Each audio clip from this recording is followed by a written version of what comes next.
607조 7천억 원 규모의 내년도 예산안이 법정 시한을 하루 넘긴 오늘 국회 본회의를 통과할 전망입니다. 네, 여야가 전날 막판까지 최종 협상을 벌였지만 이견을 좁히지 못했는데요. 경항공모함 예산이 가장 큰 쟁점이 됐습니다. 장보경 기자입니다.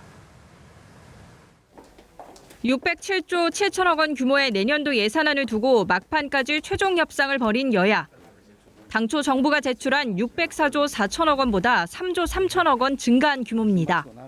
소상공인들의 손실보상 하한액을 당초 10만 원에서 50만 원으로 높였고 매출이 줄어든 소상공인에게는 1%대 낮은 금리로 자금을 빌려주기 위한 예산도 포함됐습니다.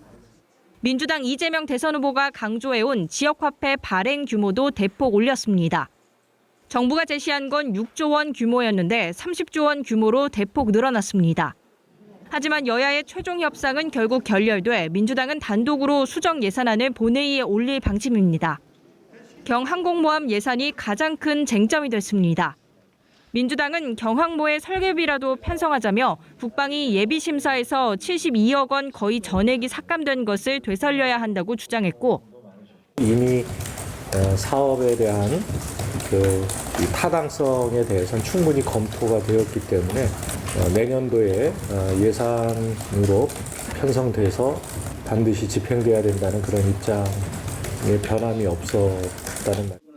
국민의힘은 수십조 원의 대규모 예산이 드는 사업인 만큼 차기 정부가 결정하도록 해야 한다고 반대했습니다.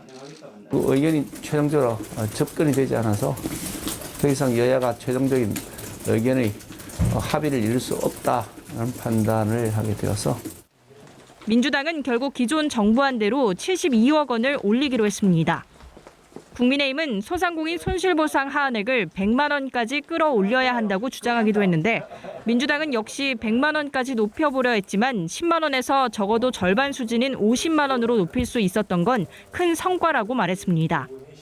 여야는 오늘 오전 9시 본회의를 열어 예산안을 처리합니다. 본회의에선 여야의 찬반 토론이 있을 예정입니다. 막바지 협상과 기재부의 시트 작업이 늦어지면서 결국 내년도 예산안 처리는 법정 기한을 하루 넘기게 됐습니다. 연합뉴스TV 장보경입니다.